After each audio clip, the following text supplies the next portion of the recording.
ये एपिसोड है how to improve communications. Communication आज की दुनिया में बहुत ज़्यादा इंपॉर्टेंट है दोस्तों। अगर हम कम्युनिकेशन को सही समय पे ठीक नहीं कर सकते हैं तो समझ जाइए कि आपके जीवन में, आप चाहे पॉलिटिक्स में हो, प्रोफेशनल हो, कॉरपोरेट में हो, गवर्नमेंट में हो, कहीं पे भी हो, अगर आपको बात करने का ढंग नहीं पता है या फिर नहीं आता है तो जीवन में कई बार आपको कई सारी जिल्लतों का सामना करना पड़ सकता है। इसलिए कम्युनिकेशन के वेज है, जैसे कि बात करना नॉर्मल कोई भी बात कर सकता है, anyone can talk it, but होता है ना दूसरा इफेक्टिव कम्युनिकेशन, बात करो तो एक इम्पैक्ट रह जाना चाहिए, उस तरह का भी कम्युनिकेशन, तो इसमें अंतर होता है।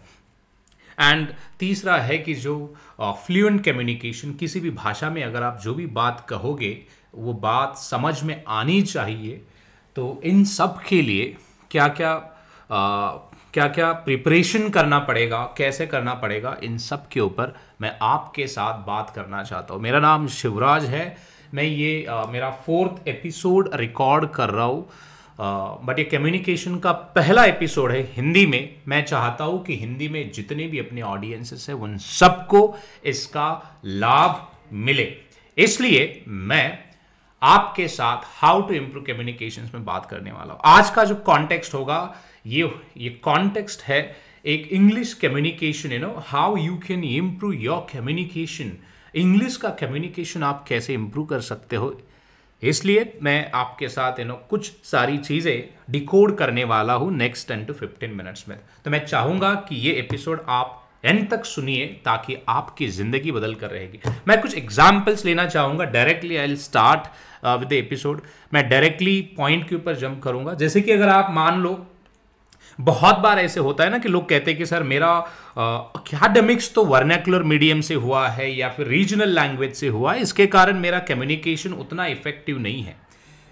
ठीक है, मैं अभी इसको थोड़ा सा डिकोड करता हूं, जरा समझिए। 4th स्टैंडर्ड से लेकर के 15th स्टैंडर्ड तक आपको इंग्लिश का सब्जेक्ट है, जहां पर कई स्टैंडर्ड्स में आपको उसकी एग्जाम देनी है, कई स्टैंडर्ड्स में आपको पढ़ाई के लिए रखा गया है, राइट। अब दूसरी बात मैं आपको समझाता हूं कि अगर ये 15 साल तक इंग्लिश का सब्जेक्ट है तो आप जरा मुझे बताइए, इसमें आपने कई बार पढ़ा होगा, कई बार लिखा होगा, इसे लिखे होंगे, ग्रामर समझने की कोशिश करी होगी, राइट। आपने कोशिश करी होगी, मतलब समय तो दिया है, लेकिन जब आप बोलने की कोशिश करते हैं तो दिक्कतें आती है। अब इसका मैं रूट कॉज बताता हूं, पहले इसके पीछे आके थोड़ा सा और समझते हैं। मान लो आपकी रीजनल लैंग्वेज तेलुगु है, तमिल है, कन्नड़ है या मराठी है। आप जरा सोचिए, जब आप पैदा हुए थे उस समय डायरेक्टली क्या किसी ने आपको पहले लैंग्वेज लिखने के लिए बोला? क्या किसी ने आपको पहले लैंग्वेज का ग्रामर समझाया? क्या किसी ने आपको लैंग्वेज के कई सारे अलग अलग अंग बताए तब जाके आपने बोलना सीखा? I am sure no. आपके पेरेंट्स, आपके मॉम डैड, वो ये कहते होंगे कि मॉम कहो, डैड कहो, राइट, बच्चों को। अभी मेरे बेटी के साथ भी हम सेम करते हैं, मराठी और इंग्लिश में उसको बताते रहते हैं, she is your granny, father, mother, mom, dad, right. तो वो अभी वही चीजें बोल रही है, मम्मी। उसको मम्मी लिखते कैसे पता नहीं है, मम्मी की स्पेलिंग में कितने लेटर्स आते उसको ये भी पता नहीं है, लेकिन उसको ये पता है कि ये बोला कैसे जाता है क्योंकि वो सुन रही है। सो इसका मतलब क्या है, अभी अगर देखोगे बच्चे क्या करते हैं मैं बताता हूं। बच्चे 2 चीजें करते हैं, एक तो लिसन, इतने अच्छे से सुनते हैं ना वो, क्योंकि उनके दिमाग में कंफ्यूजन नहीं होता है, क्लैरिटी होती है, इसलिए वो सुनते हैं एंड एज इट इज बिना डरे बिना झिझक के बोल देते हैं। सो इट मीन्स वो प्रैक्टिस करते हैं। ये है सीक्रेट। अब इसमें कहां ग्रामर का बात आया भाई, कहां मतलब कौन सा ग्रामर, किस तरह का ग्रामर, कौन सा स्पेलिंग, कुछ भी नहीं, फिर भी बच्चे बेधड़क होके बात करते, राइट। अभी और एक चीज मैं आपको बताता हूं। मेरी मम्मी अनपढ़ है, उसको मराठी लिखने भी नहीं आता, हिंदी लिखने भी नहीं आता, लेकिन वो मराठी अच्छे से बोल पाती, हिंदी अच्छे से बोल पाती है। मेरे डैड, उनको भी मराठी हिंदी लिखना नहीं आता है, उनको ग्रामर भी नहीं पता है क्या है, लेकिन वो अच्छी तरह से समझ के रिस्पॉन्स देते हैं, रिस्पॉन्ड कर पाते हैं। तो इसका मतलब क्या है, लैंग्वेज के लिए ग्रामर की जरूरत है, समझने की जरूरत है। हाँ, अगर आप किसी एग्जाम देने जा रहे हो, आई वुड से यस, जरूरत है। अगर आप कुछ लिखने जा रहे हो तो मैं कहूंगा कि यस, ज़रूरत है, लेकिन बोलने के लिए इन सब की ज़रूरत नहीं है। आप ज़रा सोचिए, अगर मैं सवाल पूछता हूँ आप कल कहाँ पे थे, तो आप क्या करते हो? पहले ग्रामर के डिक्शनरी ओपन करके चेक करके फिर उसमें सीक्वेंस में लगा के फिर बोलते हो, या फिर डायरेक्टली बोल देते हो कि नहीं भाई मैं तो कल XYZ चलो ऑफिस में था, यहां पे था, मैं बिजी था? डायरेक्टली आप बोल देते हो ना, क्योंकि माइंड को अब जो भाषा में आप बात करते हो ना, उस भाषा की आदत हो गई है, इसलिए माइंड आपका अभी कोई ग्रामेटिकल एरर से ये चीज़ें नहीं करता है। इसलिए मेरा कहने का मतलब ये है कि आपका अभी फोकस जो है सुनने पे होना चाहिए, ऐसे पॉडकास्ट सुनिए, एंड दूसरा प्रैक्टिस पे होना चाहिए। जितनी ज़्यादा प्रैक्टिस करोगे उतना ज़्यादा आपका कम्युनिकेशन बेहतर से बेहतर होगा, ये मेरा दावा है। राइट इसलिए जो ग्रामर का डर है, जो आलतू फालतू चीजें दिमाग में आती है, वो छोड़ दीजिए। अभी के अभी मैं कह रहा हूं, एक सीक्रेट लिख लीजिए। अभी के अभी आपको क्या करना है ना, कि खुद की आवाज को ऑडियो 1 मिनट 2 मिनट की रिकॉर्डिंग करनी है और आपको ही उसे सुनना है, डेली करना है। आपको ये इंग्लिश में करना है, क्योंकि इंग्लिश कम्युनिकेशन आपका इंप्रूव करना है। जो भी जिस टॉपिक पे आपकी कमांड हो, जो टॉपिक आपको अच्छे से आता हो, कुछ नहीं आया तो खुद का इंट्रोडक्शन देने की कोशिश करिए, लेकिन करिए। प्रैक्टिस जब तक नहीं करते हो तब तक आपका कम्युनिकेशन कभी भी सुधार होने वाला नहीं है। दूसरी बात, अगर आप चीज़ों को सुनते नहीं हो, अगर आप सुनने के लिए वीक हो, तो भी आपका कम्युनिकेशन कभी भी इम्प्रूव नहीं होगा। तीसरा जो मैंने बताया कि आपके दिमाग में अब तो ये नहीं आना चाहिए कि मेरे को ग्रामर नहीं आता ही नहीं, पहले सुनिए एंड एज इट इज बात करने की कोशिश करिए बेझिझक होके। तीसरा फैक्टर मैं कहूंगा इसमें जो आपको बहुत ज्यादा हेल्प करेगा, कि वो है खुद के आवाज की रिकॉर्डिंग करना शुरू करिए। हर दिन एक रिकॉर्डिंग, 30 मिनट की रीडिंग और लिसनिंग, उसके बाद 1-2 मिनट की रिकॉर्डिंग, ऑडियो रिकॉर्डिंग या वीडियो रिकॉर्डिंग आप आपके आवाज में करके तो देखिए, एंड वो सुनिए भी। आपको समझ में आएगी कि आपने गलती कहां पे करी है। अगर आप ये सब करते हो तो ट्रस्ट मी, मैं ये दावे के साथ कह रहा हूं कि आपको आपका कम्युनिकेशन इंप्रूव होता हुआ दिखेगा। What if I say, even I'm also from vernacular medium, I studied in Marathi, right? Vernacular medium, it means it's a regional language. I studied in Marathi, even born and brought up in Marathi family only. My parents, they are not educated. My family has no academics background, but still if you see the way I communicate, you see this miracle, right? So you might feel now, let's say I'm from convent and that's what I'm speaking like this, but no, this is not truth at all. I'm from Marathi medium. I studied in Marathi, as I said. But when I was the part of college at that time, I was facing lot of challenges. सबसे बड़ी दिक्कत ये थी कि friends were around me. जब मैं कुछ बोलता था तो वो टोकते थे, बोलते थे कि भाई के तेरे घर से अंग्रेजों का विमान गया क्या, अंग्रेजी में बात कर रहा है। So it means वो मेरा moral down करते थे। तो मैंने immediately उनकी वजह से मैं बोल नहीं पाता था, हिचकिचाहट होती थी मुझे फिर नेक्स्ट टाइम बोलते समय। तो इसलिए मैंने अपने दोस्त बदल दिए, क्योंकि अगर ऐसे दोस्तों का फायदा ही क्या कि जो तुम्हारी तरक्की होने से रोक दे। हाँ, दोस्त आपको करेक्ट करे एंड आपको सही से बताए, लेकिन आपको अगर वो ये कहे कि भाई तू बोली मत, क्या बोल रहा है, अपनी भाषा मराठी है उठे, अगर ऐसा है तो अभी भी हम डेवलप कंट्रीज में नहीं आते हैं कि जो हमें हमारी शिक्षा हमारी भाषा में मिलती तो है, लेकिन करियर इंग्लिश में ही होता है।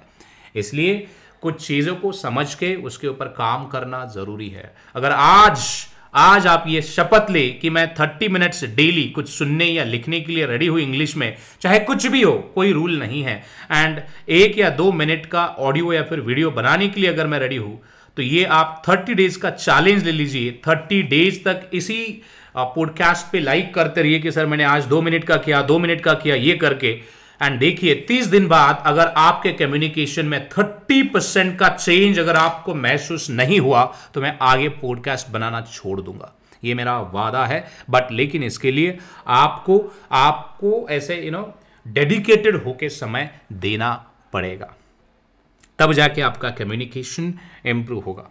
अब मैं थोड़ा सा आगे चलता हूं। ये जो मैंने कहा कि आपको कम्युनिकेशन इंप्रूव करने के लिए आपको ग्रामर की जरूरत नहीं, सुनना है, प्रैक्टिस करना है, एंड अभी और मैं कुछ चीजें ऐड करना चाहूंगा। अब होता यह ना कि अगर आप किसी चीज को रीड करते हो, तो मैं कहूंगा कि रीड लाउड लाउड इसमें करना है आपको, कि जो भी आप रीड करोगे वॉट एवर पॉइंट और वॉट एवर टॉपिक अगर आपको रीड करना है ना, वो लाउडली करना है। अब वो लाउडली क्यों करना है मैं आपको बताता हूं, उसकी दो वजह है। जब आप लाउडली करते हो तो आपका प्रोनाउंसिएट करने का, वर्ड्स को लेकर जो प्रैक्टिस चाहिए होता है ना, वो इंप्रूव हो जाता है। फॉर एग्जाम्पल अभी मैं कैसे रीड करता हूं मैं तुम्हें बताता हूं। फॉर एग्जाम्पल जैसे मेरे पास अभी एक बुक है जो मैं पढ़ के दिखाऊंगा, एक para, a revolutionary way to get a 1% better every day. People think when you want to change your life, you need to think big. But world renowned habits experts James Clear has discovered another way. He knows that real change comes from the compound effect of hundreds of small decisions. Doing 2 push-ups a day, waking up 5 minutes earlier, or reading just one more page, he calls them atomic habits. In this groundbreaking book, Clear reveals exactly how these miraculous changes can grow into such a life-altering outcomes. अब आपको पता चला होगा कि जब मैं पढ़ रहा था तो ताकत लगती है पढ़ने के लिए, एंड वही ताकत आपको जो चीज़ों को सही से प्रोनाउंसिएट करने के लिए यूटिलाइज करना है, एंड आपको आपकी आवाज़ आपके कानों को अच्छी लगे ऐसी रीडिंग भी करना है। तो इससे क्या होगा कि आपका लिसनिंग स्किल्स स्ट्रांग होगा, आपका रीडिंग स्किल्स स्ट्रांग होगा, एंड आपका कम्युनिकेशन, जो कि मैं प्रैक्टिस की बात कर रहा हूँ, उसकी प्रैक्टिस भी अपने आप हो जाएगी। इसलिए जो रूल मैंने अभी ऐड किया वो है रीड लाउडली। चाहे कुछ भी हो जाए डरिए मत, करना शुरू करिए। अब मैं और एक सीक्रेट बताने जा रहा हूं कि जब आप किसी पैराग्राफ को पढ़ते हो, पढ़ते समय अगर आपको लगा कि इसमें एक वर्ड है कि जो जैसे for example let's say ground breaking का मतलब आपको नहीं याद आ रहा है, तो उसको नोट डाउन करना है अपने नोटबुक में, उसके सिनोनिम्स, एंटोनिम्स, उसका मीनिंग आपको ढूंढना है, एंड आपको ये भी आपकी रीजनल लैंग्वेज में पता करना है कि इस वर्ड्स को इस स्टेटमेंट में या फिर इस पैराग्राफ में राइटर ने यूज क्यों किया गया है। एंड अगर आपको उसका मीनिंग पता चला है तो मेक श्योर कि वही वर्ड आप नेक्स्ट टाइम आप आपके कम्युनिकेशन में लेके आ सकते हो। आपको अगर बेस्ट कम्युनिकेटर बनना है तो किसी भी भाषा के आपके पास 500 वर्ड्स होने चाहिए। एंड अगर आपको prolific speaker like Sadhguru and there are many more, if you want to become like that, so it means you should have minimum 1000 words in your dictionary और vocabulary। अगर आपके पास 1000 प्लस वर्ड्स है तो आप भी एक prolific स्पीकर हो सकते हो। तो ये है सीक्रेट्स।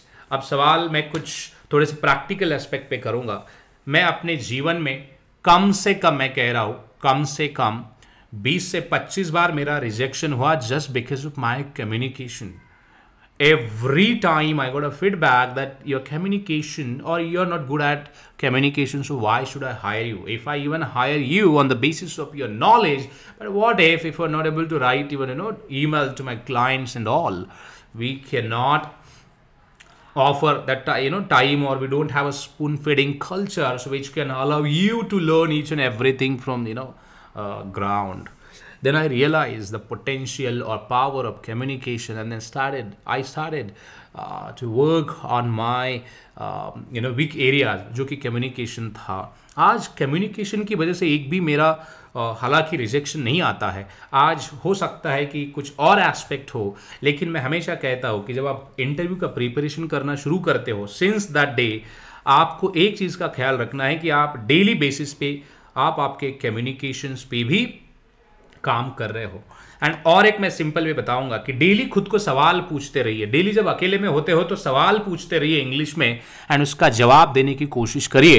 एंड व्हाट इफ कि अगर आपने वही जवाबों को अगर रिकॉर्ड करना शुरू कर दिया तो आप ही खुद मास्टर बन सकते हो, क्योंकि आपको आपके ही कम्युनिकेशन को इवैल्यूएट करने का मौका मिलेगा। इसलिए मैं कहता हूं कि जो मैंने प्रैक्टिसेस कहा है मैं एक बार रीआइट्रेट करता हूं। रीडिंग लाउडली करना है, डेली लिखने की भी आदत डालनी है। नए वर्ड्स अगर आपको रीडिंग करते समय मिलते हैं तो उसके सिनोनिम्स, एंटोनिम्स जान के, उसका मीनिंग जान के उसको नेक्स्ट टाइम कम्युनिकेशंस में लेके आना है। एक नई बुक बनानी है जो हर दिन जो 1-2 नए वर्ड्स दिखेंगे वो पूरे लिख के रखना है। इसके अलावा मैंने कहा कि डेली 1 या 2 मिनट्स का वीडियो या फिर स्पॉन्टेनियस स्पीकिंग के स्किल्स की प्रिपरेशन के लिए, जैसे कोई भी टॉपिक पे 1-2 मिनट की बात, और कोई भी आर्टिकल, न्यूज़पेपर, बुक, कुछ भी हो, वो रीडिंग करना शुरू करना है। ये सब छोटी छोटी चीज़ें हैं। एंड देन सुनना भी, आप पॉडकास्ट सुनिए, आप यूट्यूब के वीडियो जाके सुनिए, सुनने की आदत लगवाइए। जिस दिन आपने इन सब पे काम करना शुरू कर दिया, हर दिन मैं कह रहा हूँ 1% का चेंज आपके जीवन में आएगा। मैं ये नहीं कह रहा हूँ कि 100% चेंज फर्स्ट डे पे ही आएगा। आप ऐसा सोचिए कि 1% इंप्रूव करना है आपको एवरी डे। सो 100 डे का चैलेंज लेकर चलिए मेरे साथ। 100 डे के चैलेंज में मैं दावे के साथ कहता हूँ आपको आपके जीवन में कभी भी कम्युनिकेशन के लिए पीछे मुड़ के देखने की ज़रूरत नहीं पड़ेगी। एंड ये कोई 3 महीने या 6 महीने का कोर्स नहीं है, ये जिंदगी भर का कोर्स है। आपको जीवन भर यही करना है। जीवन भर आपके कम्युनिकेशंस को अगर आपको सही दिशा में लेके जाना है तो प्रैक्टिस कभी नहीं छोड़नी है। यही है आज के पॉडकास्ट का जो भी मैं कहूँगा कि समराइज मैंने किया कि इन सब चीज़ों पे अगर आप काम करते हो तो ट्रस्ट मी, आपका कम्युनिकेशन बेहतर से बेहतर बनेगा। अगर आपको ये मेरा पॉडकास्ट अच्छा लगा, the way I give you this entire idea about this podcast और हाउ टू इम्प्रूव कम्युनिकेशंस, अगर आपको अच्छा लगा तो ये पॉडकास्ट आप उन तमाम लोगों तक पहुंचाइए जिनको इस पॉडकास्ट की और ऐसे कंटेंट की ज़रूरत है। एंड लाइक करना ना भूलिए। आप आपके विचार पॉडकास्ट के कमेंट सेक्शन में देना ना भूलिए, क्योंकि ये बहुत ज़्यादा ज़रूरी है हम लोगों को भी आगे ग्रो करके, रिसर्च करके आपके लिए ये सब लेके आना। सो धन्यवाद। हम मिलेंगे एक नए पॉडकास्ट में, नए टॉपिक के ऊपर और अलग विषयों पर चर्चा करेंगे आपके साथ। धन्यवाद।